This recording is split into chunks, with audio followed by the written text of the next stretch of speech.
Bonsoir à toutes et à tous et bienvenue dans ce nouveau numéro de Politis. Les temps de la guerre exigent une jeunesse de combat.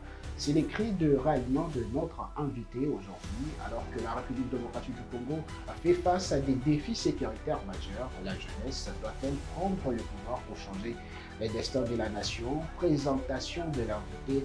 Nous recevons aujourd'hui sur ce plateau Maître Kalala Mukendi Trésor. Il est juriste, il revendique ouvertement la gestion du ministère de la Jeunesse comme un ministère de combat, de guerre, mais il va de loin en soutenant fermement les changements de la Constitution. Pour en parler, Maître Kalala est déjà avec nous, qui fait son entrée.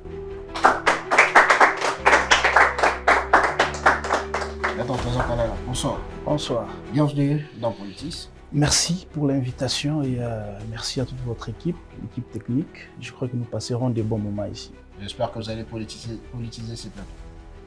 Espérons bien. Première question, comment allez-vous? Non, je vais très bien. Au regard de tout ce qui se passe en République démocratique du Congo. Ouais, vous savez, l'actualité évolue. Je vais très bien dans ma santé. Mais comme vous le savez, le pays ne va pas bien. Il y a une bonne partie qui est sous occupation rwandaise, donc on ne peut pas dire que nous allons bien. Merci beaucoup. Prenez place. Merci. On va commencer cette émission.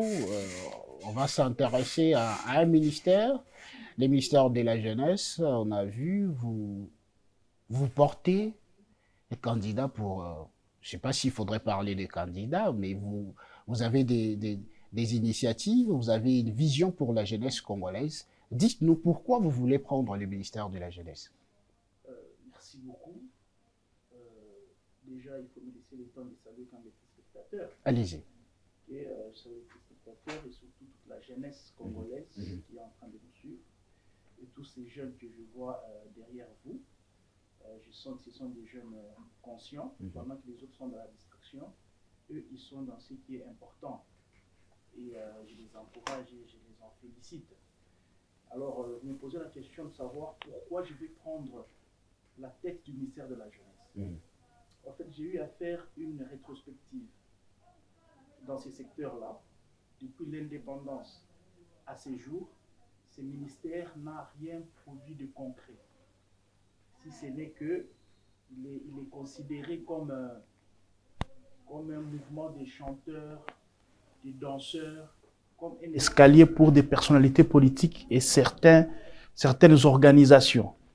Alors, je me dis, avec un pays qui compte 70% de sa population composée de la jeunesse, je me dis, dans un pays où nous avons une économie pratiquement dans l'informel, et dans cet informel, vous allez constater que c'est cette jeunesse qui est en train de la tenir. Vous avez des chauffeurs, vous avez des motards, vous avez des vendeurs de cartes dans des cabines, quand vous allez au marché. Et même dans ce qui est formel, vous trouverez que la majorité, c'est la jeunesse. Mais j'ai fait un constat amer, c'est que cette jeunesse est abandonnée à son triste sort. C'est abandonné alors que nous avons un ministère pour ça? Non, mais vous savez, parce que vous avez fait sauter les étapes, j'entre dans ta logique. Lorsque vous lisez les attributions ou l'ordonnance portant organisation et même attribution ou le job de description de chaque ministre, vous allez dans son article 42, vous allez constater qu'il y a 7 attributions et aucune de ces 7 n'est exécutée par en fait, le ministre de la Jeunesse ou tous ceux-là qui ont précédé. Vous allez constater que la jeunesse congolaise est totalement abandonnée à son triste sort. La jeunesse congolaise n'a pas de boulot, n'est-ce pas? La jeunesse congolaise n'est pas encadrée. La jeunesse congolaise n'est pas orientée. Okay? La jeunesse congolaise n'est pas accompagnée. Les jeunes se battent. Alors que l'État, à travers les ministères de la jeunesse, devait prendre cette jeunesse-là en charge. C'est comme ça que Maître Trésor Kalala a rédigé un plan d'action bien concret pour la jeunesse. Et ce plan est scindé en 2. Il y a une partie purement entrepreneuriale et une partie purement politique. Pour la partie entrepreneuriale, déjà, je suis en train de proposer que ce ministère soit un ministère d'État et qu'il soit appelé ministère de la jeunesse et entrepreneuriat. Vous comprenez? Parce que j'estime que lorsque on le nomme juste ministère de la jeunesse, et puis c'est un simple ministère considéré parmi les petits ministères, même dans le fonctionnement, vous sentez que ces ministères ne pèsent pas. J'estime que même dans les conseils des ministres, mais quand on l'élève au niveau des ministères d'État et qu'il est dénommé ministère d'État et entrepreneuriat, je crois que ça aura d'abord un poids politique. Alors dans son fond, pourquoi ministère d'État et ministère de la jeunesse et entrepreneuriat? Ici, il faut noter que on peut tout dire.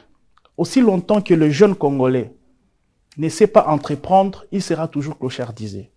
Alors que pour entreprendre, il faut avoir une compétence. C'est comme ça que moi je dis, parfois on a vu des gens proposer des consultations et tout, et qu'on dit le problème de la jeunesse est connu. Et c'est dans mon plan parti entrepreneurial.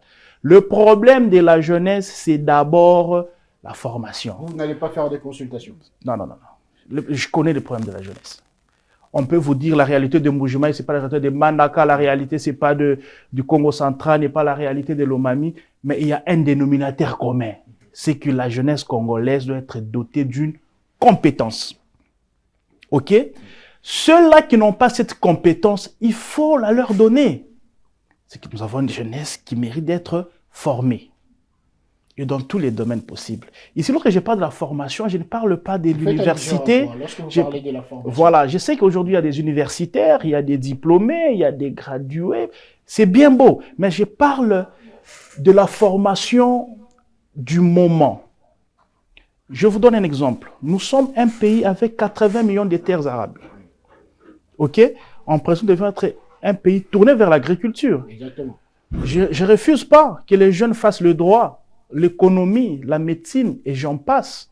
Mais attention, au-delà de ces formations-là, nous devons connaître ce qui est sur notre sol et ce qui est sur notre sous-sol. Aujourd'hui, on nous mène une guerre des minéraux. OK? Je ne sais pas si même les jeunes qui sont derrière vous, en face de moi, l'un d'eux a déjà vu ne fût-ce que le cobalt. À quoi ressemble le cobalt? Le problème de la jeunesse congolaise la jeunesse congolaise n'est pas victime de d'autres façons, par exemple, la façon dont les enseignements c'est dans la République démocratique du Congo, les systèmes d'éducation en RDC. En fait, je vais évoluer. Je ne sais pas si nous sommes en train de mettre sur une longueur d'onde. Je ne suis pas tellement dans la formation universitaire. Moi, je suis dans une formation de ce qu'est notre richesse, au fait. Moi, je suis au-delà des formations universitaires. Moi, je dis la jeunesse congolaise doit savoir ce qui est dans notre sous-sol. Moi, je vois mal que nous avons des minéraux. Quand l'investisseur vient exploiter, par exemple, le cuivre, il vient avec une société étrangère, des Blancs, qui va tester la capacité et même la teneur du cuivre sur ces lieux-là. Qu'est-ce qui vous dit que c'est vrai? Et s'il vous trompe, il va vous dire que cette matière a une teneur de 16%. Et si c'est 50%, comment vous saurez? Il va vous donner l'argent de 16%. Alors que lui, il prend une valeur de 50%. Donc, je veux que l'on forme les jeunes dans ce qu'est réellement notre pays. Vous comprenez? Oui. Depuis les temps anciens, les Belges nous ont mis dans leur format. Pour être respecté, il faut être en veste comme toi et moi. Exact. Il faut parler français, il faut être dans un bureau. Mais aujourd'hui, les Français, le bureau et tout, et consorts, les vestes, ça nous a apporté quoi? Pendant que les jeunes Chinois, à partir de l'école primaire, on leur enseigne c'est quoi les cuivres, c'est quoi la formule du cuivre. Et quels sont les dérivés du cuivre. Chez nous, il n'y a pas. Donc moi, je suis au-delà de la formation universitaire. Je suis dans une formation bien concrète, bien pratique. On forme les jeunes dans la connaissance du cobalt, du cuivre, du zinc, du manganèse, de sortes de sols que nous avons. Une formation de 6 mois, de 8 mois, d'une année par exemple. Et on lance les jeunes. Là, ça sera dans des centres de formation. Effectivement. Effectivement. Nous allons apporter des experts et nous allons former les jeunes et dans tous les domaines et une formation directe. OK? Et au-delà de tout, j'ai un domaine que je ne veux pas révéler à la télévision parce que vous savez, ces derniers temps, les plans des jeunes est en train d'être... Au moment où nous parlons, il y a des gens qui sont en train de prendre note. Ils sont conseillers à la présidence, ils sont conseillers à la primature. Enfin, nous sommes en train de leur donner les idées, ils vont rédiger des histoires, aller se prévaloir de cela. Moi, je sais qu'il y a un domaine qui peut ramasser tout toutes les compétences de formation des jeunes. Et c'est sur ça que je vais me battre une fois ministre de la Jeunesse. Il y a un domaine que je ne vais pas révéler. Ce domaine peut prendre toutes les compétences, ok, de la formation des jeunes et qui peut le propulser dans une nouvelle destinée.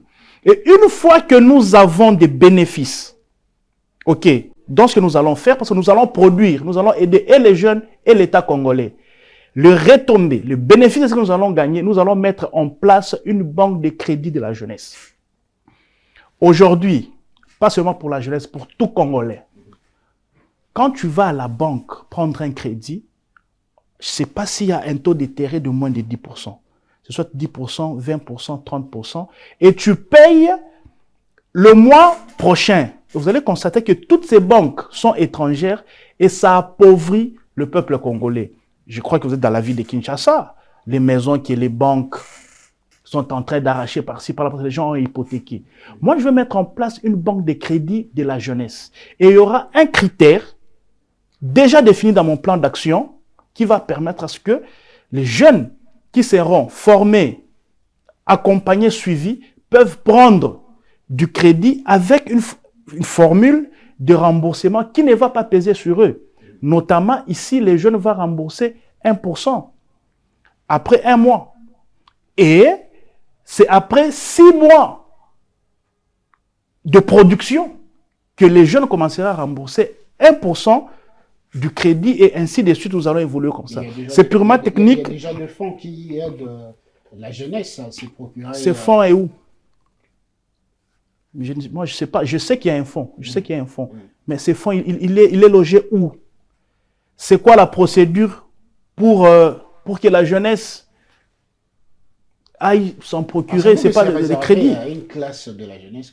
Je ne sais pas. J'ai entendu, parce que moi, j'ai eu à parler avec l'ex-ministre Noéla Enagato. Avant elle, on a eu à parler avec Yves Boukoulou. Le ministre d'avant Noéla. Nous avions discuté. D'ailleurs, c'est Yves, à l'époque, qui nous avait révélé qu'il y avait un fonds de la jeunesse et tout les consorts. Et Noéla Enagato avait confirmé. L'actuel est là. Je ne sais pas. Ce fonds-là, il est à quelle hauteur? Il est logé où? Et c'est quoi la procédure pour y accéder? Donc, ici, moi, je dis, la jeunesse doit être formée et aussi, surtout, être ôtée de cette économie informelle. La jeunesse est dans l'informel. Et quand vous êtes dans l'informel, vous ne contribuez pas presque à l'État.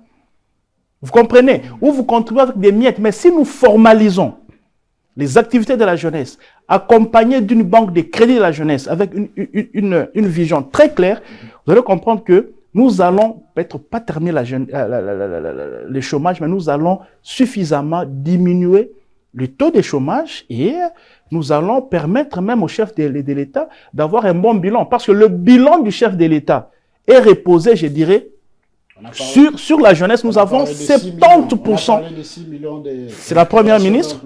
Mais la faisabilité, ça pose problème. Ça doit être orienté vers les ministères de la jeunesse qui connaît les jeunes, le problème des jeunes. Ici, je suivais le président lorsqu'il prend le pouvoir, lors de son premier mandat. Il dit, je veux faire 100 millionnaires jeunes chaque année. Je crois que vous avez suivi. Chaque année, je vais produire 100 millionnaires jeunes congolais. Vous pouvez m'en citer 2? Peut-être que j'ai exagéré. Vous pouvez m'en citer un seul millionnaire congolais qui a été produit. Aujourd'hui, ça fait 6 ans ou 7 ans qu'il est au pouvoir. On voit des millions qui sont dans des détournements. Alors que moi, j'ai un plan concret qui peut produire des millionnaires congolais sans difficulté. La jeunesse congolaise doit être une fer de lance, ok, sur lequel l'économie doit reposer. Donc, ici, j'ai dit, je suis là, je suis disponible. Et même le fonds pour la banque de crédit, tout est déjà là. C'est quelque chose de concret et ce n'est pas de ragot. Mais Tonton Mukendi, on voit par-ci, par-là, il y a des jeunes qui se lancent dans l'entrepreneuriat, mais la situation sur terrain, c'est vraiment un peu compliqué. On voit la multiplication des taxes. Vous, une fois vous êtes ministre, que comptez-vous faire pour remédier à cette situation? Déjà, c'est une très belle question. Je crois que c'est dans mon plan d'action. Il y a une catégorie de jeunes les jeunes qu'on va répertorier, canaliser, encadrer, les jeunes qu'on va suivre, parce que ça sera palier par palier. Déjà, il y aura exonération dans plusieurs domaines. Moi, je ne vois pas quelqu'un qui commence une entreprise qui a, je donne un exemple, $1 000, $2 000. Aussitôt commencé, il y a les taxes de la commune, il y a les taxes de la ville, il y a les taxes de l'environnement, il y a les taxes de santé. Mais comment nous allons émerger? Je crois que nous devons aimer cette jeunesse. Et moi, j'ai une vision pour cette jeunesse. Moi, je crois qu'un jeune qui quitte l'université, qui commence à se chercher, qui a un fonds, qui ouvre une petite boutique et vous voyez la commune vient, c'est l'environnement qui vient, c'est la santé qui vient, c'est... Non. Des fois même la justice. Je crois... Voilà. Moi, je crois qu'il y a une catégorie de jeunes qui seront répertoriés, comme nous dirons palier par palier, qui seront exonérés quand même de certains taxes. C'est vrai, à un certain niveau, on va commencer à faire payer les taxes palier par palier, lorsque nous atteindrons les seuils qu'un entrepreneur normal pourra payer. Mais nous devons apprendre à lancer d'abord nos jeunes. C'est très important. Nous devons apprendre à les lancer, à les accompagner, à les suivre, à les encadrer, pour que demain, qu'ils soient des messieurs, qu'ils soutiennent l'économie et qu'ils fassent même la fierté de notre pays. Donc là, j'étais purement sur le plan entrepreneurial. Ministère d'État, ministère de la Jeunesse et entrepreneurial. Maintenant, de l'autre côté, je suis sur le plan purement politique. Et là, c'est très important. Je crois que c'était ça même votre introduction. Oui. Sur le plan politique, moi, je crois que... d'un ministère de la guerre. Donc, dans cette période de la guerre, il faut un ministre... Un ministre de la jeunesse du temps... de la guerre. Voilà. C'est très important. Pourquoi on va vous attribuer ça du temps de la guerre? Très bien. Moi, je vois mal que nous sommes un pays en guerre, et sérieusement en guerre. Mais lorsque vous regardez l'attitude de la jeunesse dort. La jeunesse congolaise s'enivre à partir de 8 heures, 9 heures. OK? La jeunesse rentre à la maison à 1 heure, 2 heures. Il dort ivre, il se réveille, et puis le lendemain, il est dans l'ivrognerie. Soit ils sont dans des débats inutiles dans des coins d'avenue. OK? Soit ils sont carrément ignorants. Tu sens que c'est un petit poignet qui s'intéresse à ce qui se passe dans le pays. Mais en général, le gros de la jeunesse, ils sont ailleurs. Il y a des jeunes qui peuvent dire, bon, bayaka kakasi. Il y a des jeunes qui disent, bon, morango tote kango kaka. Bon, donc, vous voyez qu'une jeunesse en manque de conscience. Pourquoi cette jeunesse manque de conscience? Parce qu'effectivement, elle manque quelqu'un qui peut le réveiller. Un vrai commandant. En fait, dans ces temps de guerre, le ministre de la jeunesse doit avoir le porteur du flambeau, de la mobilisation, du changement du paradigme. Il faut faire comprendre à la jeunesse congolaise que la guerre qui nous est menée, ce n'est pas une guerre pour chasser Tshisekedi au pouvoir. Non, parce qu'avant Tshisekedi, ces gens nous ont fait la guerre. Oui. Tshisekedi est là, ils nous font la guerre. Après Tshisekedi, ils nous feront la guerre. Pourquoi? Parce que leur problème, c'est le sol congolais. Au-delà du sol congolais, c'est de dominer les Congolais, donc les diriger et les dominer. En fait, c'est du genre au XXIe siècle que le Bantou soit esclave d'un Nilotique. Et ce Bantou qu'on a ciblé, c'est le peuple congolais, c'est cette jeunesse congolaise. Alors que ceux qui vont dans l'armée, c'est la jeunesse. Ce ne sont pas des vieux. Ceux qui font des marches, des sit-ins, des déclarations, ce ne sont pas des vieux. Ce sont des jeunes. OK? Le Rwanda, c'est un petit pays qui nous mène la guerre. Pendant que nous sommes un grand pays avec une grande démographie, nous ne savons pas nous défendre. Comment mobiliser cette jeunesse? Voilà. Il y a plusieurs actions par lesquelles nous allons mobiliser la jeunesse. Déjà, bientôt, ou une fois nommé, ça dépend, on va lancer d'abord une campagne que j'ai dénommée Échange patriotique. Ce n'est pas des consultations. Non, pas consultation. Je parle d'échange patriotique. Échange patriotique, ça dit, je suis face à la jeunesse. Et la jeunesse de toutes les couches. OK? Où on change les paradigmes. On change la façon de voir le pays et voir la tournure dans laquelle nous sommes en train de traverser. Je vous donne un exemple. Nous sommes, je crois, il y a 2 ou 3 mois, la jeunesse de Goma avait marché. Vous vous souvenez? Oui. il y a eu massacre à Goma. La jeunesse de Goma a marché. Je crois que ça devait être un lundi ou un mardi. Eh bien, le lendemain, Kinshasa était en train de dormir, Mbujimayi dormait, Lubumbashi dormait. En principe, ça devait être fait. La jeunesse de Goma qui est dans une zone occupée a réussi à défier l'ennemi. La communauté internationale a vu, n'est-ce pas? Parce que la guerre, il faut savoir, elle est diplomatique, elle est opérationnelle, elle est médiatique, elle est communicationnelle. Sur le plan de la communication et le plan diplomatique, la jeunesse est pratiquement absente. Donc, après une action comme celle qui se passe à Goma, en principe, dans toutes les zones en paix, la jeunesse devait être en ébullition, en relais à ce qui vient de se passer dans la zone occupée. Et là, ça alerte. La jeunesse devait faire la communauté internationale. La jeunesse devait prendre le relais et appuyer leurs confrères des zones occupées. Mais le lendemain, nous n'avons aucune déclaration du ministère de la Jeunesse, aucune réaction dans la jeunesse des partis en paix. Et puis, on dirait que la vie est normale. Peut-être qu'il y a des jeunes qui ont la rage, qui veulent manifester, qui veulent faire entendre leur voix. Mais qui va les amener à la guerre?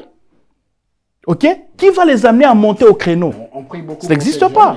Donc, dans la partie Est, on prie beaucoup pour ces jeunesse. Non, prier, c'est bien. D'ailleurs, quelqu'un m'a fait rire. Il dit, nous prions le Dieu d'Israël, mais l'Israël est en guerre. L'Israël se bat. Ouais. L'Israël lance des bombes. Mais nous, au Congo, on nous lance des bombes, nous nous agenouillons, nous prions le Dieu d'Israël. Pendant qu'Israël est en train de se battre. C'est un contraste. Donc moi, je crois qu'il faut mettre les deux ensemble. Je me rappelle, moi, je suis chrétien. Jérémie, lorsqu'on devait rebâtir les murs de Jérusalem, il dit, nous avons deux mains. Une main on construit, une main qui tient une épée. C'est ce que nous devons faire. Nous devons prier et nous battre en même temps. Et là, je suis en train de lancer un appel à la jeunesse congolaise. La jeunesse congolaise doit être éveillée. Bientôt, je vais lancer un slogan, jeune qui dit baté, Mbokezo Kende.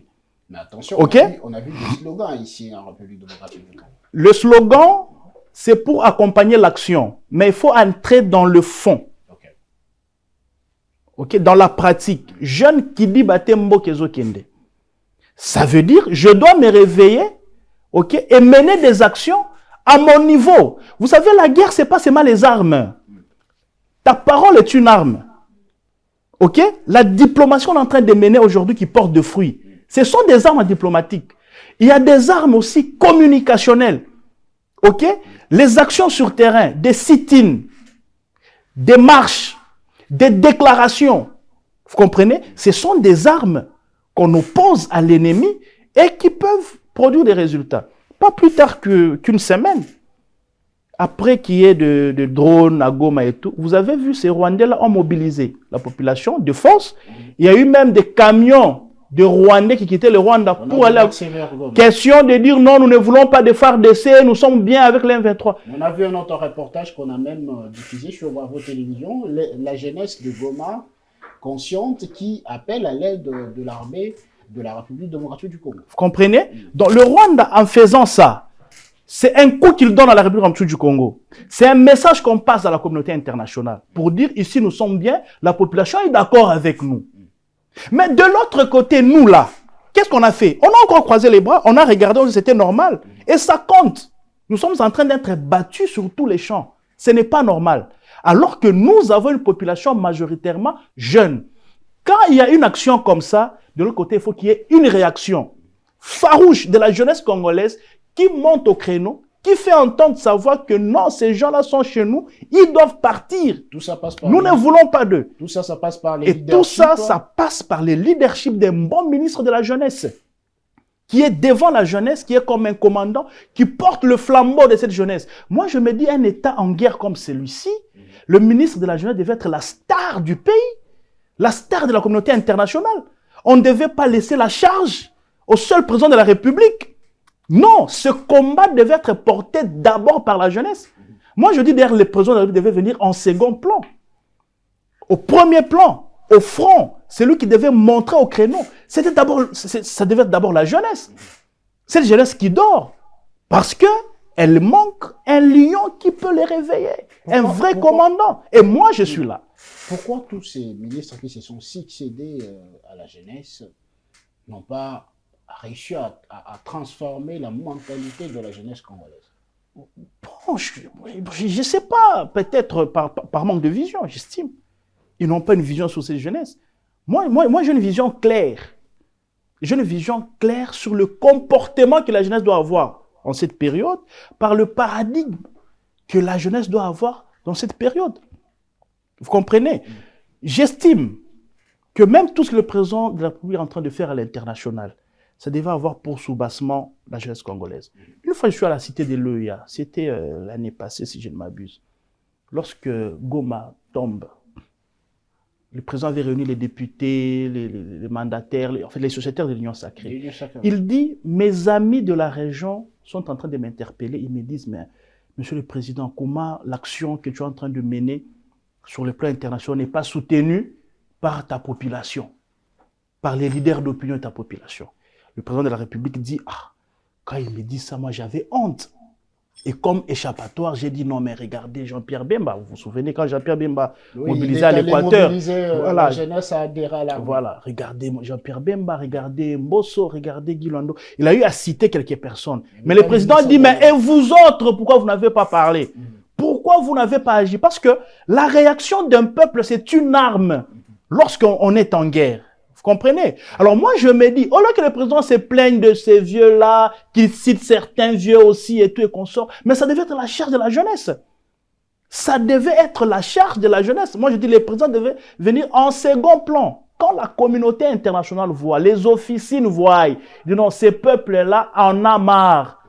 Ici, nous devons savoir que 30 ans de guerre, c'est beaucoup. 18 millions de morts, ça suffit. Il faut que ça s'arrête. Qui doit se tenir debout pour arrêter ça? C'est la jeunesse congolaise qui doit se dresser comme un lion face à cette agression injuste. Et cette jeunesse manque un vrai commandant, manque un vrai capitaine, un porte-étendard pour l'amener dans cette dimension de guerre pour que ce que nous sommes en train de vivre puisse s'arrêter. Une fois vous êtes nommé ministre de la Jeunesse, quelle serait la première décision phare que vous pouvez prendre pour changer radicalement la jeunesse congolaise? La première décision, ou la première action, une fois nommé ministre de la Jeunesse, c'est d'abord unifier cette jeunesse. Comment? Parce que je dois vous avouer que cette jeunesse est totalement divisée. Moi, je suis dans plusieurs mouvements des jeunes. Vous verrez que les jeunes, chaque jeune pense à sa manière. Moi, la première action, c'est de réunir toute la jeunesse d'abord autour d'un idéal. Le Congo. Qui dit Bate, Mboka, Ezokende. Ok? On s'est réunis d'abord autour de ça. Nous nous faisons comprendre que ces gens ont fait la guerre à Mobutu. Ok? Le Rwandais. Ils ont fait la guerre à Mouzé Kabila. Ils ont fait la guerre à Joseph Kabila. Ils font la guerre à Félix Tshisekedi. Et après Tshisekedi, ils feront la guerre à celui qui viendra. Quelle est la différence? Et attention, s'il te plaît. Et la peur, c'est que ici, nous risquons de perdre notre pays. Par conséquent, cette fois-ci, le paradigme doit changer. Ces gens-là ne viennent pas chasser Tshisekedi. Ces gens-là viennent pour nous dominer, nous diriger, nous rendre esclaves au XXIe siècle. Et la jeunesse congolaise n'est pas prête à accepter ça. C'est ça qu'il faut faire gober à la jeunesse congolaise. Donc, nous allons réunir la jeunesse d'abord autour de cet idéal, autour de ces paradigmes, et après, nous allons passer à une autre étape. Quelle sera la différence que vous établissez entre votre slogan et Bendele Koyate? Bon, Bendele Koyate, je vois, c'est une campagne que le ministre de la Communication a lancée. C'est une bonne chose. Pour autant que ça peut réveiller la conscience, c'est bon. Mais quels ont été les résultats? C'est ça le problème. C'est quoi les résultats? Moi, je veux du concret. Moi, j'ai du concret. C'est une action. En fait, c'est un mouvement, c'est une action en permanence, en fait. Ce ne sont pas des choses interrompues et qu'on voit qu'à la télé. Non. Moi, je serais un ministre de la jeunesse de terrain avec une jeunesse qui vit au Congo, qui est sur le terrain, qui pose des actions visibles. C'est vrai, quand Goma est tombé, Bukavu, nous avions eu tout ce qu'il y a eu. Il y a eu agitation et tout, il y a eu des slogans par-ci, par-là. Mais aujourd'hui, on dirait tout est calme. On dirait que c'est normal. Bunagana, c'est plus le Congo. À Goma, les gens sont là maintenant. Ils font des nominations. À Bukavu, nous n'en parlons même pas. Ils signent des communiqués. Ils sont vraiment chez eux. Et on ne sent personne les bousculer. Je ne sais pas si vous sentez ça.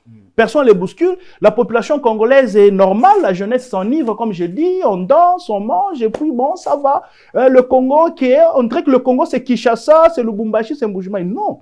Goma, Bukavu, Bunagana, Rutshuru. C'est le Congo.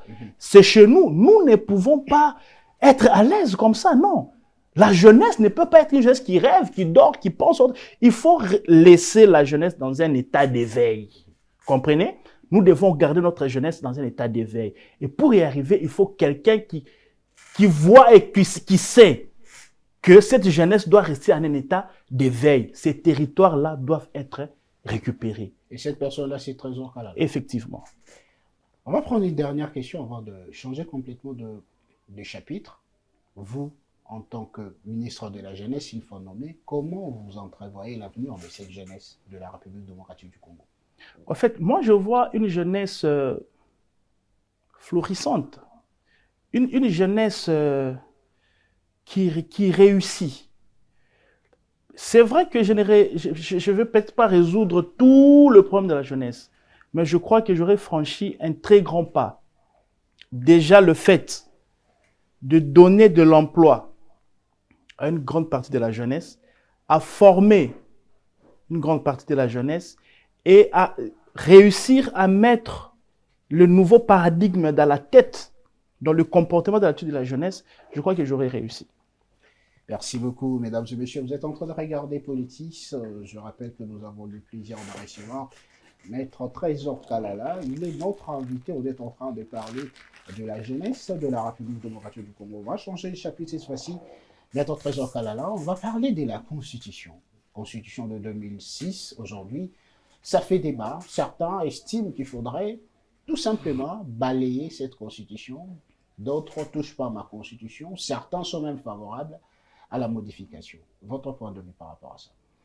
Bon, j'ai juste en train de suivre les débats dans l'opinion. Je crois que les gens sont agités pour rien. Là, je vois, c'est un combat de politique. Des agitations pour rien. Ouais. Il y en a qui estiment que pour que le président Tshisekedi reste le plus longtemps possible au pouvoir, il faudrait qu'il change la Constitution, vu que nous avançons vers la fin du mandat. OK? Oui. Ils estiment ça. Les autres estiment que non, nous pouvons changer la Constitution parce que le problème, ce n'est pas Tshisekedi, c'est le texte qui régit le pays. Nous estimons que nous devons les changer parce que, au fait, ce n'est pas lié aux individus. Je crois que c'est les deux tendances. Mais moi, à mon humble avis, même pas par rapport à mon avis, par rapport aux règles générales de la science, tous les professeurs, je dirais même toutes les universités du monde sont unanimes quant à ce qui concerne une constitution d'une nation. Oui. En fait, toute constitution du monde étant une œuvre littéraire, la constitution c'est une œuvre littéraire, c'est une œuvre humaine, ce n'est pas une œuvre naturelle. Étant une œuvre littéraire, ça peut être changé à tout moment selon l'évolution culturelle, sociologique et politique d'un peuple. Déjà, sur le plan de la science, je suis d'accord qu'on peut changer la Constitution. Et lorsque on peut changer ou réviser, ça dépend, je me suis dans les deux cas. Pour le premier cas, le cas de la révision, la Constitution même prévoit le mot de sa révision. Article 218, sous réserve de l'article 219. Comment on peut réviser une Constitution? Donc, ici, moi, je vois mal des gens qui interdisent aux autres de réfléchir et de faire un débat sur ça. Alors que cette Constitution était même déjà révisée. Ça a été révisé en 2011. Vous vous souviendrez, avant les élections de 2011, les élections étaient à 2 tours, ce qui a apporté une grande légitimité On a réduit pour celui qui était élu. Maintenant, là, on a amené les élections à 1 tour, donc vous êtes 20 candidats, et vous voyez que le président élu sur 100 millions de Congolais, il a 7 millions de voix. Vous trouvez un peu ça? Ce n'est pas normal. Alors qu'avant, c'était qu'il y ait 2 tours pour que le président élu soit au-delà de la moitié de la population. Là, il a une forte légitimité. Mais en 2011, on a réduit la légitimité. Donc, sur 100 millions, c'est lui qui est le président de tout le monde a eu 7000 voix. Ce n'est pas normal. Est-ce que vous êtes aussi d'avis que, d'après cette constitution, il y a certains juristes qui estiment que cette constitution donne plus de pouvoir au Premier ministre qu'au président de la République? On pense que le président de la République a les mains liées. C'est pas ce que j'estime, c'est pas même ce que je pense. En fait, c'est ce qui est. De par notre régime présidentiel, plutôt régime semi-présidentiel ou semi-parlementaire, ça dépend. Ces régimes rendent d'abord, regardez la contradiction, ces régimes rendent le président de la République irresponsable devant le Parlement. Oui. Alors que c'est le peuple qui a élu le président de la République. Mais on dit qu'on ne peut pas rendre compte au peuple à travers ses élus. C'est la première ministre. Qui est nommée par le président de la Qui République. est nommée par le président de la République et qui ne sait pas la révoquer. Vous comprenez? Alors qu'il existe un principe en droit administratif, la théorie de l'acte contraire. L'acte qui te nomme, c'est l'acte qui te révoque. Mais ici, je te nomme, mais je ne sais pas te révoquer. Pour que tu partes, tu dois soit démissionner de ton propre chef, soit c'est l'Assemblée nationale qui doit te faire partir. Mais de toi-même, tu ne sais pas. Ou le président ne peut pas te limoger, vous comprenez? Donc, ça pose déjà un problème. Nous sommes dans un régime politique où le président nomme les ministres, mais il ne sait pas les sanctionner. Il faut que ce soit le premier ministre. Si un ministre ne veut pas partir, il ne part pas. On l'a vu avec l'ancien ministre à l'époque du FCC, Tunda Yakasende, voilà, il commet une bêtise, au Conseil des ministres, on l'interpelle et tout. Il appelle le chef de la majorité. Ouais, pour le protéger. Ouais. Donc nous sommes dans un régime politique qui est monstre. Ici, les gens insultent tous les jours le président de la République. Non, regardez, Daniel Bumba, il a fait ceci, à Bengane. Mais le président ne sait pas chasser un gouverneur. C'est la faute de la Constitution. C'est la faute de la Constitution, effectivement. Le développement, c'est à la base.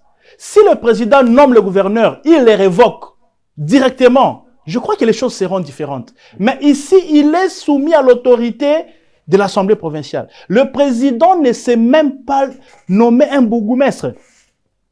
Même un chef d'avenue, le président est irresponsable dans ça. Alors que le développement, c'est au niveau de la base. Alors nous estimons que le chef de l'État doit avoir le pouvoir d'un chef. Il ne peut pas avoir les mains liées.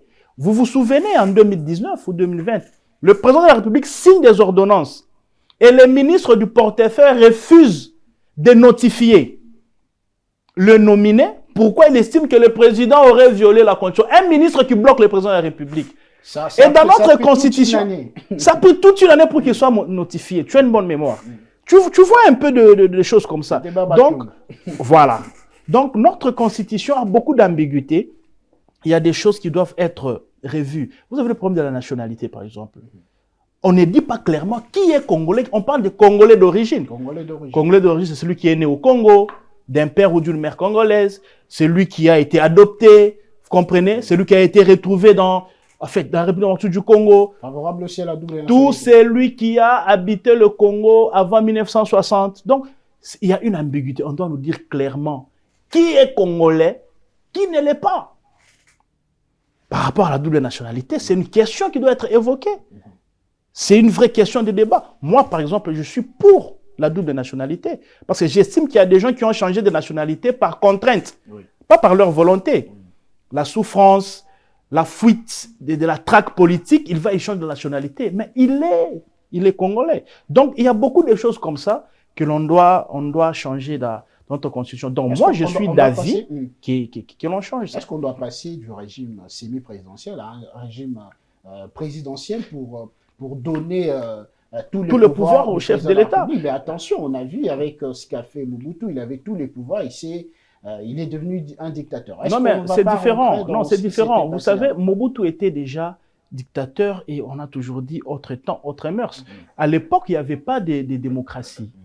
Aujourd'hui, il y a la démocratie. La démocratie est en train de s'installer. Parce que moi, je vois mal que quand tout ne va pas, même quand une mouche te pique, on dit c'est Tshisekedi. Pendant que Tshisekedi est irresponsable dans la gestion. C'est lui qui pilote la politique du gouvernement. C'est le premier ministre et son gouvernement. Ok? C'est le premier ministre et le gouvernement. Mais quand rien ne marche dans ton avenue, On dit que c'est les chefs de l'État. Nous voulons alors cette fois-là que les chefs soient responsabilisés à juste titre. Parce que vous allez comprendre que dans la tête du Congolais, il est dans un régime présidentiel. Mais dans notre constitution, nous sommes dans un régime semi-parlementaire. Donc, que les présidents soient réellement présidents. Que les régimes présidentiels soient réellement régime présidentiel. Et dans la tête du Congolais et dans la constitution, là, il y a équilibre. Mais quand dans la tête du Congolais, c'est le régime présidentiel, mais dans le fait, c'est un régime semi-parlementaire, ça pose problème. Nous devons être cohérents avec nous. Donc, que les présidents prennent ses responsabilités devant le peuple qu'il a élu. Et non, vous élisez le président de la République. Il est irresponsable. C'est une autre personne qui devient responsable. Mais quand ça ne marche pas, vous tapez sur le président de la République au lieu de taper celui qui gère au quotidien.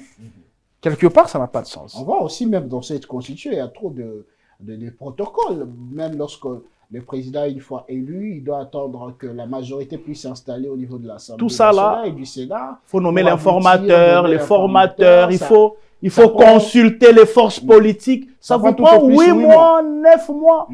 Vous perdez toute une année. Et quand les autres sont maintenant nommés, ils doivent prendre 2-3 mois pour prendre contrôle de leur secteur, former les cabinets. On perd toute une année, mon cher ami. Donc, sur 10 ans, vous perdez déjà 2 ans. Vous allez vous rendre compte, même quand il faut remanier le gouvernement, c'est tout un problème. Il faut consulter, il faut passer par des conciliabules. Et tout ça, vous voyez que vous avez un roi, en fait, il règne, mais il ne gouverne pas. D'ailleurs, lorsque un président est élu aujourd'hui, les soirs, il a déjà son gouvernement. 5 jours, voire même 48 heures parfois, quand il sent que je serai élu, il a déjà formé son gouvernement.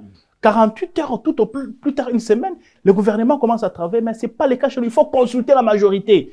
Avec les caprices de politique, il vous amène des noms que vous ne voulez pas, vous renvoyez les listes, on ramène les listes. Non, moi je veux voir un président de la République qui s'assume. Avec des mains libres, il fait ses nominations et que quand ça ne marche pas, on dit que c'est lui. Mais si vous êtes dans un gouvernement où c'est UNC qui envoie, c'est MLC, c'est UDPS et tout, on envoie des incompétents, il ne sait pas les révoquer. D'un projet, alors que déjà lui-même, il avait déjà peut-être ses candidats futurs ministres. Vous allez voir que le président a un projet, je crois que ça nous est arrivé en 2019, lorsque le président de la République prend le pouvoir. Il a un projet de société qu'il a présenté lors de sa campagne. Mais quand il est élu, il n'a pas la majorité au Parlement. FCC. OK? Et là, la majorité a aussi son projet. Alors, il faut mettre les deux ensemble, il faut discuter. Ça prend du temps, tout ça. Donc, moi, je crois que le Congolais doivent comprendre que il faut pas se limiter au niveau des individus. Il faut aller au-delà des individus.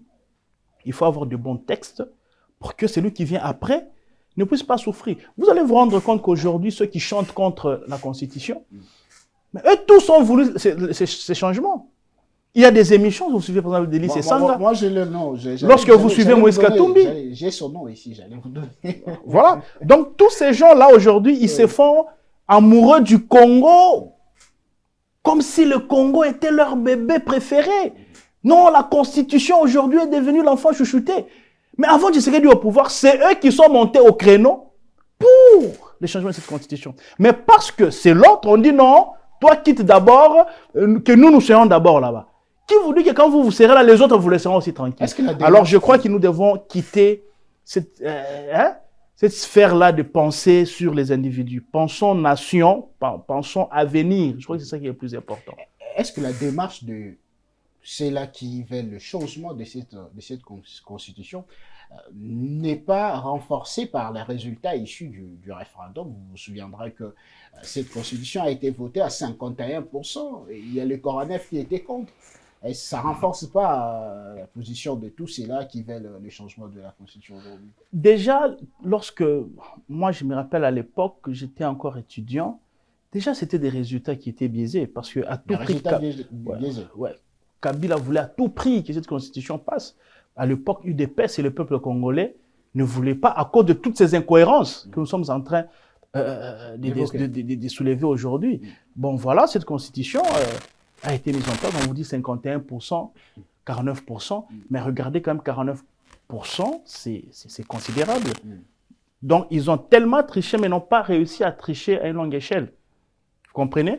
40%, je crois que c'était l'UDPS et le peuple congolais qui, aujourd'hui, revient à la charge. J'aimerais vous rappeler les paroles du feu Étienne Tshisekedi de Mulumba d'heureuse mémoire. Il disait à l'époque, une fois que l'UDPS est au pouvoir, changera cette constitution. Et UDPS est au pouvoir, et voilà, nous sommes dans les démarches avec le peuple congolais qui est souverain, ok, parce que personne ne peut barrer la route à la souveraineté du peuple. Aussi que l'UDPS avait aussi fait de manifestations pour respecter cette constitution. Non, mais là, on ne pouvait pas nous prendre pour des dupes. C'est toi qui nous mets cette constitution en place. Nous n'étions pas d'accord. Tu as fait un passage à force. Ok, tu as réussi. Quand ton mandat touche à la fin, tu reviens à la charge. Qu'est-ce qui a changé que tu n'as pas pu remarquer pendant que tu battais campagne pour que ça passe? Donc, à un certain niveau, il ne fallait pas prendre la population comme des imbéciles. Donc, à l'époque, on devait résister parce que l'intention était mauvaise. Aujourd'hui, comme j'ai dit, autre temps, autre mœurs. Nous sommes dans une nouvelle période avec les réalités du moment qui nécessitent à ce que cette constitution soit touchée. Si aujourd'hui nous sommes agressés, on ne sait pas bien distinguer même les nationalités. C'est à cause de cette constitution. On vous dit tout celui qui a habité en République du Congo avant 1960 est devenu congolais. Alors des choses comme ça. Même ceux-là qui ne sont pas congolais, et puis on dit ils ont les mêmes droits. Voilà, ils sont là, ils réclament des postes dans le gouvernement, dans toutes nos institutions, ils sont là, ils réclament, ils sont là, parce que la constitution leur a donné la voix. Cette constitution a contribué même dans l'insécurité de notre pays. Ce n'est pas normal. Donc moi, je crois qu'il y a des brèches que nous devons fermer parce que les réalités ont tellement évolué. Nous devons sécuriser notre intégrité territoriale, notre souveraineté, c'est très important. Maître Mukendi, puisque vous parlez de la sécurité dans la partie Est, vous comprenez pourquoi est-ce que maintenant là, il faudrait parler soit du changement de la Constitution ou soit c'est d'abord la crise sécuritaire qu'il faudrait régler le plus vite possible? Non, le plus important ici, c'est la crise sécuritaire, mon cher ami. La crise sécuritaire passe avant tout. Donc, l'intégrité territoriale, l'intégrité du Congo passe avant tout. Nous refusons que la carte de la République du Congo soit redessinée. Donc, ici, il faut sauver le pays. Mais la Constitution, c'est un débat. Il y a un débat. Il y a un débat. Et qu'est-ce qui vous interdit de changer ou de réviser pendant qu'il y a cette insécurité-là? Non. Rien ne nous interdit. Non, mais l'état de siège est au niveau de la révision. Mais moi, je parle du changement. Et d'ailleurs, pour changer, nous ne sommes pas obligés de passer par les référendums. L'article 5 donne la voie. Il y a une manière directe pour changer la Constitution, c'est les référendums. Mais il y a aussi une manière indirecte. Nous pouvons changer en passant par les parlements. Vous comprenez? Donc ici, il ne faudrait pas qu'on commence à agiter des chiffons rouges dans tous les sens, comme si ce qui va se passer sera nouveau. Ça ne s'est jamais passé dans un pays. Non. Donc vous rédigez votre constitution. Vous taillez à la mesure selon les circonstances d'un temps. Même lorsque vous lisez les préambules, ça vous relate les circonstances dans lesquelles on a rédigé cette constitution pour éviter des crises récurrentes, pour mettre à l'aise les belligérants et tout et consorts. Il fallait mettre cette constitution-là. Mais aujourd'hui, les temps ont évolué. Le temps a évolué. Nous devons avoir une constitution qui répond aux réalités politiques, sociologiques et culturelles du moment. Merci beaucoup, mesdames et messieurs. Vous êtes en train de regarder votre émission Politis. Je rappelle qu'on a le plaisir de recevoir sous ce plateau Maître Trésor Kalala, qui est avec nous. On est en train d'évoquer la situation de la Constitution, les changements, les modifications, carrément, ça fait débat en République démocratique du Congo. Nous sommes en train de chuter petit à petit dans votre émission Politis. Nous prenons la deuxième partie de l'émission consacrée aux questions du public. Questions directes, réponses directes. Rapidement, on prend la première question. Alors, monsieur Kalala Trésor, moi c'est Manila Dina. Okay. Ma question est de savoir si, selon vous, quelle devrait être la priorité ou soit les priorités d'un ministre de la Jeunesse? La priorité, je crois que j'avais déjà répondu. Pour les temps qui courent, je vais être précis, pour les temps qui courent, nous avons deux priorités. La priorité, pour moi, c'est que nous devons donner l'emploi à la jeunesse. OK? Et pour que cette jeunesse arrive à bien travailler, nous devons la former, l'encadrer et la suivre. OK? Donc là, c'est la première priorité. La deuxième priorité, nous devons faire comprendre à notre jeunesse que la guerre qui nous est menée, ce n'est pas une guerre de l'individu. Tshisekedi, parce que les gens disent Ils interdisent même aux jeunes d'aller s'enrôler. Ils disent, vous allez vous enrôler, vous allez mourir pour sauver Tshisekedi. Le poison rwandais, comme Patrick Mouya a toujours dit. Ici, il faut comprendre que la jeunesse doit se prendre en charge. Nous devons nous battre pour notre survie et pour notre futur. Même si nous ne sommes pas là, nous devons laisser un pays en sécurité. Donc, c'est ça qu'il faut comprendre. Donc, mes priorités sont basées sur ces deux axes-là. La deuxième question. Maître Kalala, c'est Miguel Apollo Blaise. Selon vous, qu'est-ce qui manque réellement à la politique des jeunes congolaises? En fait, ce qui manque à la politique de la jeunesse congolaise, en fait, c'est la méconnaissance de la priorité des jeunes. OK? On pense que la jeunesse est là pour applaudir les politiques, pour aller recevoir les personnalités politiques à l'aéroport. Lorsqu'on a des manifestations, on pense que la jeunesse est là. Vous verrez même les ligues des jeunes dans les partis politiques. Ce sont les jeunes de ces partis politiques-là qui portent des drapeaux pour aller rester dehors sous le soleil. Et leurs présidents des partis politiques sont dans la salle.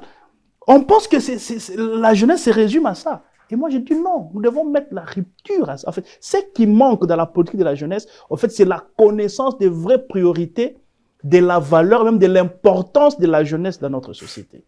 La question suivante. Je suis Joël Mabaya. Maître Kalala, pensez-vous que la Constitution de 2006 constitue ou est la cause des échecs économiques de notre pays actuellement? Je ne pense pas, c'est une question vraiment très pertinente. Vous savez, l'échec économique date depuis la nuit des temps. Nous souffrons d'une économie exclusivement extravertie. Depuis la nuit des temps, le Congo achète tout à l'extérieur. Hier, j'étais choqué, j'ai acheté des tiges coton. Ce sont des petits morceaux de bois et un petit coton. C'est écrit Made in China.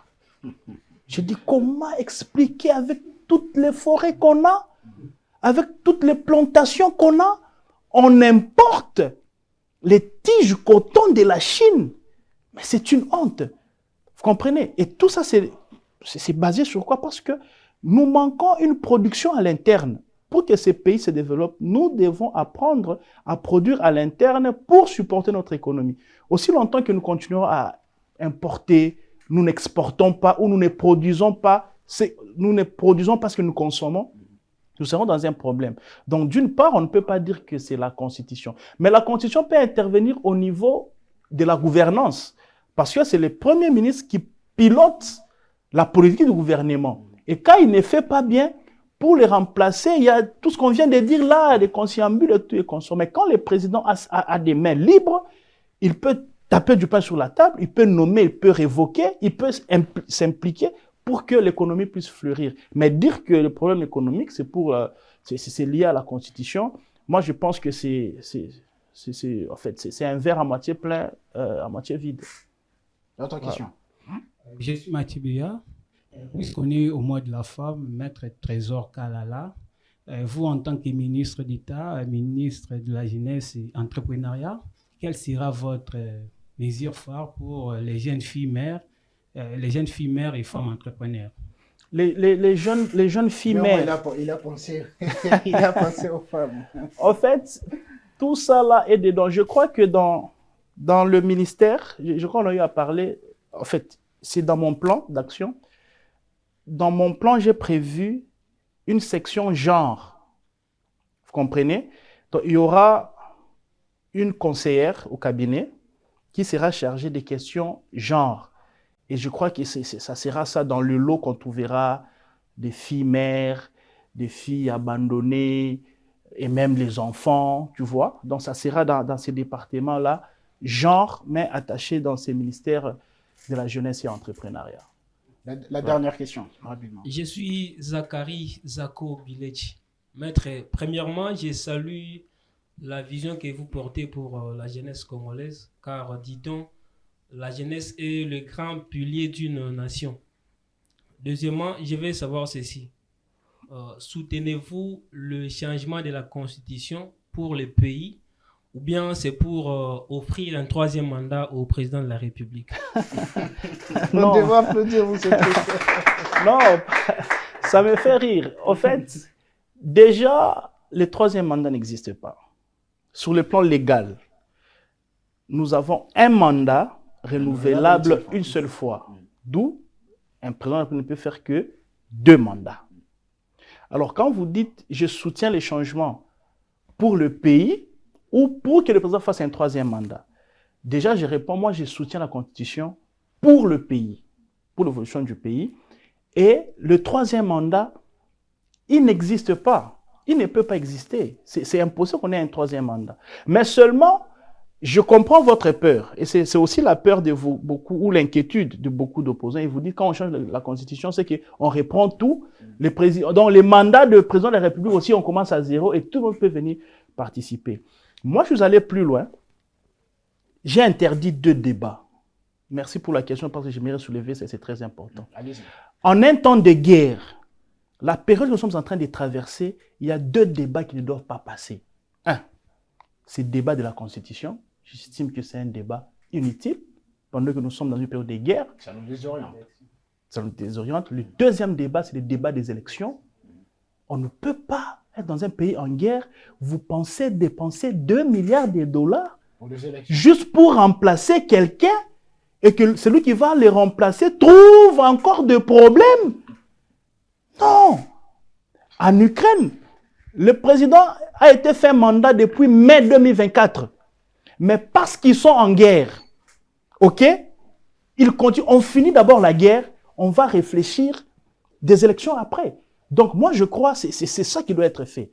Ces 2 débats-là, moi si j'étais président de la République, j'allais instruire à ce qu'on enlève ça de la toile. Les débats de la Constitution, les débats des élections, ce n'est pas les moments. Nous tous devons nous concentrer à la bataille, nous rangeons comme une seule personne, nous boutons l'ennemi dehors, après nous allons revenir, nous allons discuter de la Constitution, nous allons discuter des élections. Mais comment on peut discuter de ces 2 questions pendant que notre pays est en train de partir? Ça n'a pas de sens. Merci beaucoup, mesdames et messieurs. Nous sommes arrivés pratiquement à la fin de votre émission Politisme. On ne peut pas se quitter sans cette dernière partie de votre émission consacrée au carton rouge. Attends, j'aurai un mot de la fin ou après bien carton sûr. Rouge, c'est fini? Non, bien sûr, vous aurez votre mot de la fin. On va quand même, on va partir en Espagne, Santiago Bernabéu, où il y avait match entre le Real de Madrid et la formation de l'Atlético. Mais à l'issue de cette rencontre, on a noté qu'un joueur a été coupé d'un carton rouge. Il s'agit de Valverde.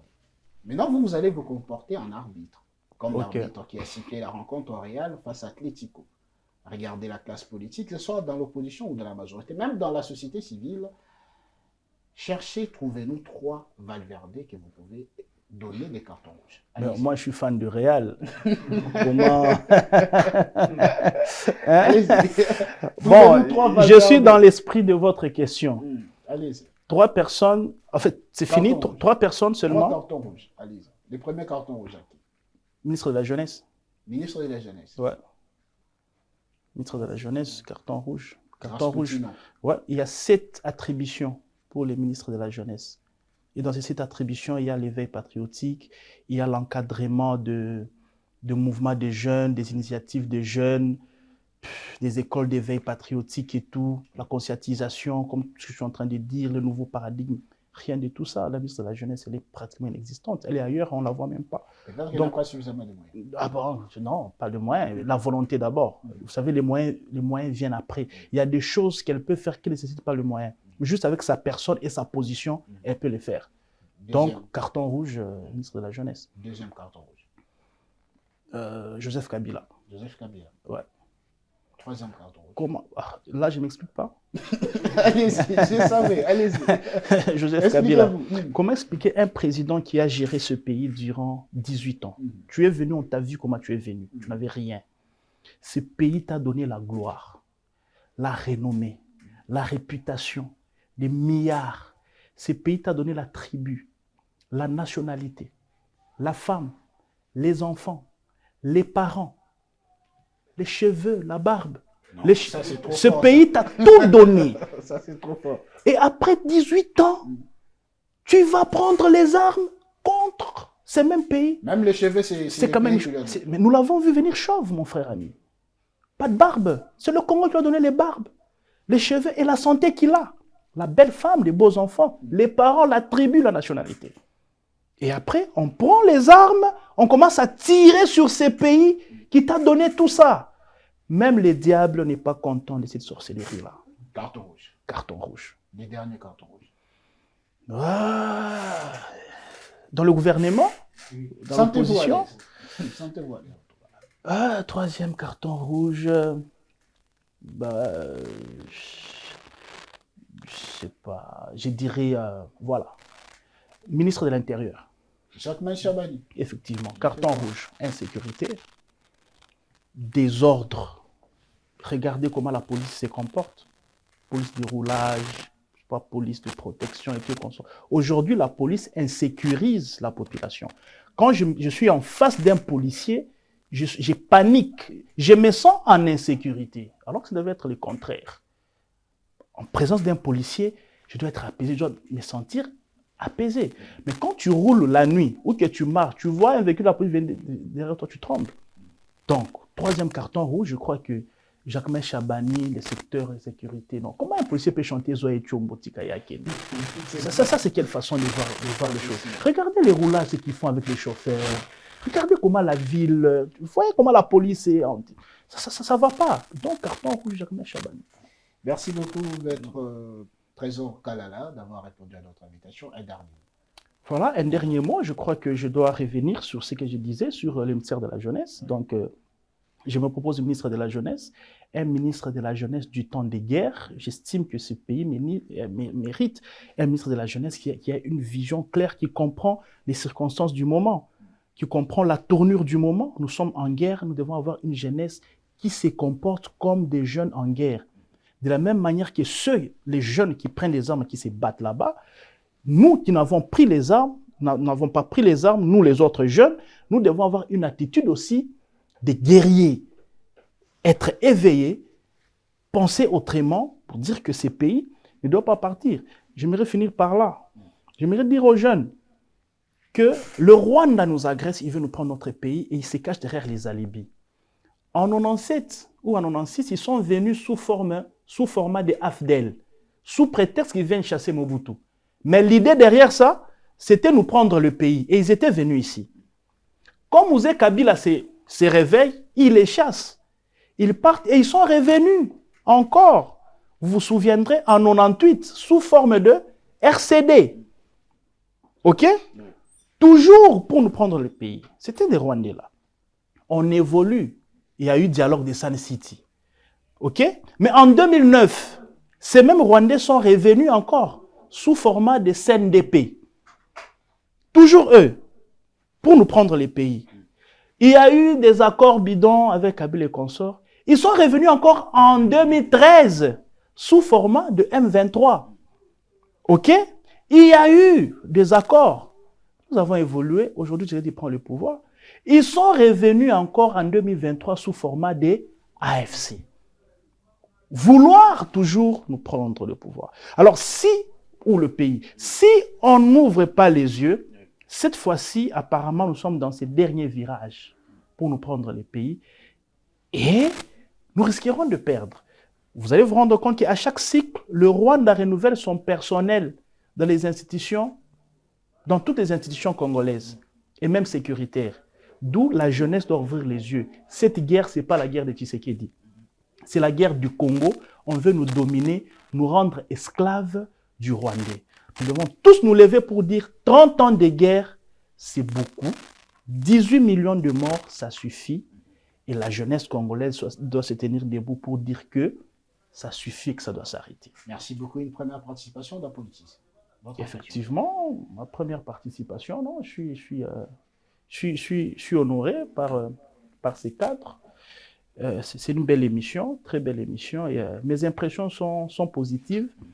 Et je crois que prochainement, à chaque fois qu'il y aura des questions brûlantes d'actualité, je n'hésiterai pas de venir exposer mon expertise ici. Merci beaucoup. Merci beaucoup, mesdames et messieurs, d'avoir été de nôtres. Je rappelle qu'on a eu le plaisir de recevoir sur ce plateau Maître Trésor Kalala, avec qui on a échangé de questions la République démocratique du Congo, on a parlé de la jeunesse, on a parlé de la Constitution, pourquoi pas de ce qui se passe dans la partie est de la République démocratique du Congo. Comme j'ai l'habitude de le dire, si je dis n'importe quoi, on va se retrouver la semaine prochaine avec un autre invité et d'autres questions politiques de la République démocratique du Congo. Allez, au revoir.